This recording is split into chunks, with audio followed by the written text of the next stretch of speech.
Assalamualaikum warahmatullahi wabarakatuh. Hi everyone. On the video this time, I'm Andi Nur Afifa Asdam will answer a sum of questions regarding discourse analysis lessons. According to me, there are three perspectives used to explain the reason for learning discourse analysis. Namely, the first is structuralist perspective. Structuralist perspective is a perspective that emphasizes the structure and grammar of the discourse text. The second is social perspective.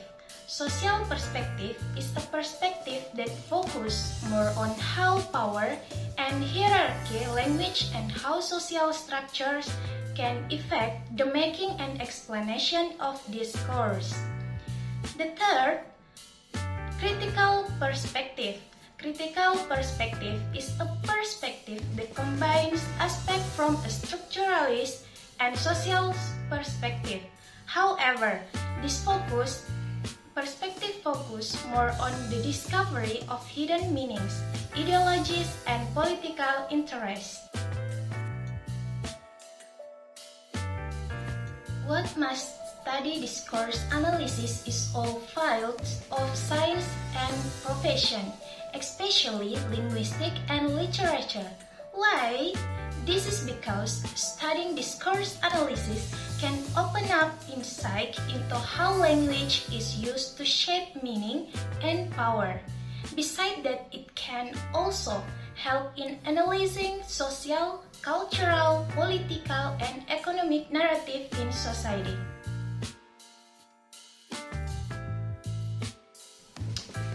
According to me, what students must do in studying discourse analysis is the first, we must understand the basic concept, and the second, read and understand literature to help us in understanding the approach and methods used in research.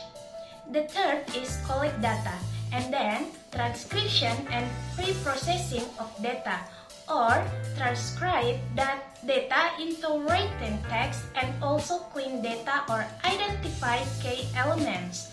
And then understand the context to help us in explaining the meaning of discourse well, and selection of analysis methods in accordance with research question, and in-depth analysis, interpret and conclude, write and present, and the last, criticality and reflection.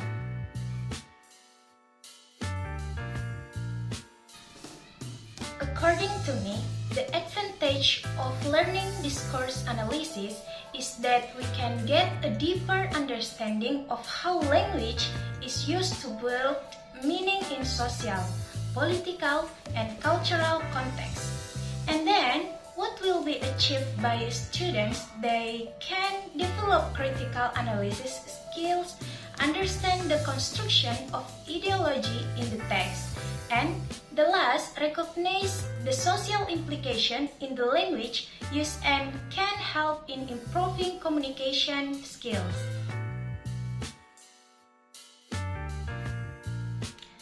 According to discourse analysis, what must be learned in a foreign language is to understand the structure of language, social context, and communication conventions.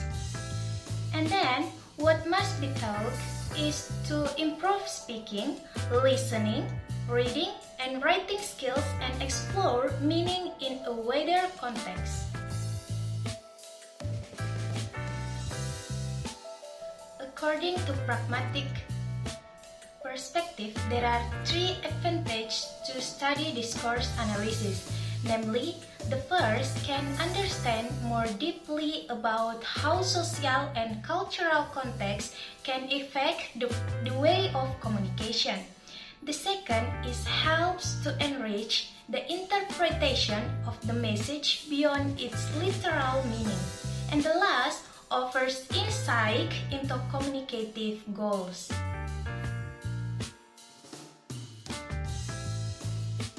The last, according to me, how to use discourse analysis in a pedagogical context is the first, collection, and then data collection, and then identify the purpose of the analysis, and transcription and documentation.